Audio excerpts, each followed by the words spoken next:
The focus of rewards is a very hot topic at the moment. And this paper we're going to discuss with Claire is looking at total rewards. Can you define what you mean by total rewards, Claire? Yes, with total rewards we're really concerned with taking a broader look at the rewards that are offered to employees. Much of the recent debate has been about level, particularly for senior managers, the level of the reward. But in this paper, we've looked rather differently to include things, for example, like pensions, healthcare schemes, company cars, and some definitions of total rewards would also include things like training and development opportunities that are available to employees. So looking much more broadly at the type of rewards that are available to employees. Okay, so not just the base pay. Absolutely, absolutely. Going beyond that and looking at the whole package. Other research suggests that other elements of the package are important in influencing employees' behaviour, both to join organisations but also influencing their behaviour while they're in the organisation. So in this study, in this piece of research, you chose to interview reward consultants externally. So what was their perception or their perspectives about what determined total rewards? Yes, we chose to talk to reward consultants in this study, which was taking a little bit of a different perspective from many other studies that would focus specifically on the reward executives in an organisation. One of the advantages I think that we felt in terms of talking to reward consultants was that they're experts in their field. They often would have close relationships, often advisory relationships with reward executives and other executives in organisations as well. But of course they work across organisations, and as a result we were able to really tap into more of a general perspective of what was going on in this industry that we were concerned with, looking at financial services, and so really we were trying to get more of a general overview. Perhaps it's also worth saying that getting access to meetings where these kind of decisions are taken is quite a difficult thing to do. So actually to observe these decisions being made is not always available as an opportunity to the researcher.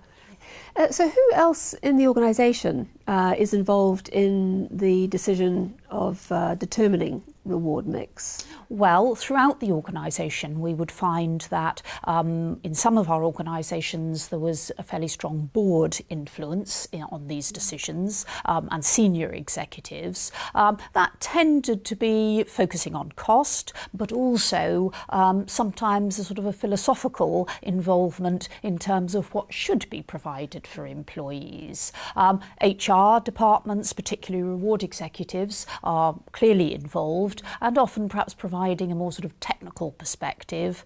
And we also found that finance directors play a reasonably strong role in this, and often they're concerned with cost, and particularly when we talk about the non-cash elements of reward, what might be some of the permutations of different combinations of non-cash elements being offered to employees.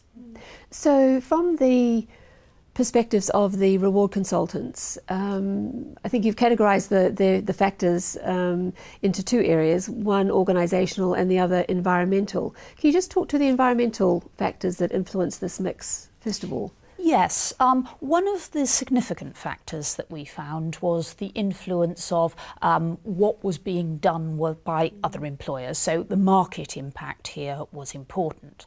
Now, when you think about how would you design a reward mix, how would you design a reward system, one would tend to imagine you'd think about what kind of behaviours you wanted the rewards to stimulate. But interestingly, we found in this study that perspective was not very dominant in influencing these decisions. Rather, we found that organisations were looking at what their competitors were doing and establishing benchmarks, and if their competitors were offering a particular set of rewards and the balance between those rewards, then it was often deemed that that was an important aspect in influencing the decisions that were made internally. Of course, there would be other factors, like, for example, the legal environment, where we have changes in the legal environment, particularly relating to taxation, which might influence the particular mix, what's included, or the proportion of different elements of the mix. So clearly a number of issues that are operating in the environment. If we look at things that are happening within the organisation, what are some of the things that are influencing the reward mix in that situation? Sure. We found the culture of the organisation to be important in influencing elements, particularly organisations that had perhaps a paternalistic culture. We would find additional elements would be included, like healthcare, for example, or insurance schemes to support employees. But perhaps those that were more competitive and more cutthroat would have a greater focus on variable elements such as bonuses. So culture was an important element. The presence or otherwise of trade unions or other form of employee representation plays an important aspect in this, in the sense of an organisation can't necessarily just change its mind and implement change, that would have to be negotiated. And of course the HR strategy that was in place in the organisation had some influence, although in some senses it was sometimes harder to see a direct line of sight between the HR strategy and the reward system that was in place. In the paper, you talk about a certain amount of inertia to change some of these reward mix decisions. What can sort of overcome that inertia?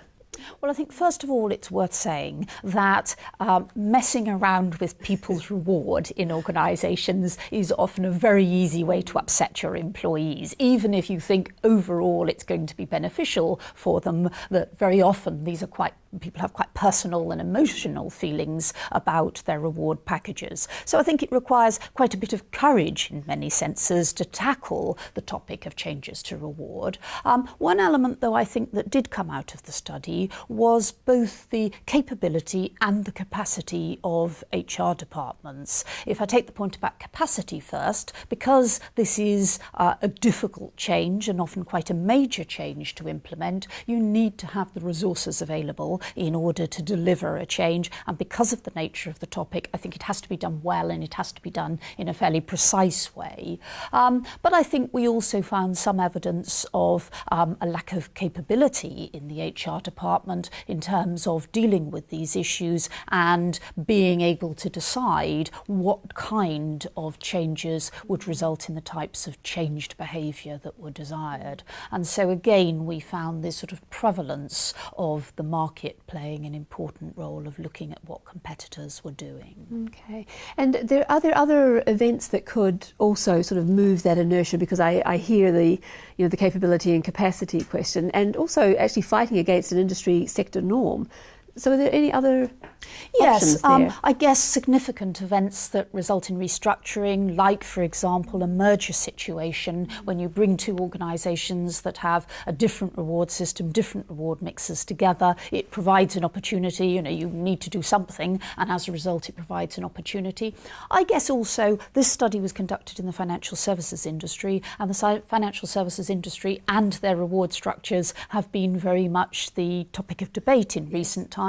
And so I think that has also caused organisations to reflect on whether or not the way in which they've put together their reward mix is most appropriate. Largely, though, that has been perhaps, that focus has been on the differences between base and variable elements of reward, rather than about whether or not you offer a healthcare package or a company car or whatever. So a very hot topic, and some interesting insights by talking with the actual reward consultants who deal with that. I suppose the next step would be to, talk, if you can, within the organisation. Yes, and in fact this study was taken one step further, and we did talk to reward executives in many organisations also, which identified some slight differences, but this message about benchmarking and doing what competitors are doing still came through very strongly. Thank you.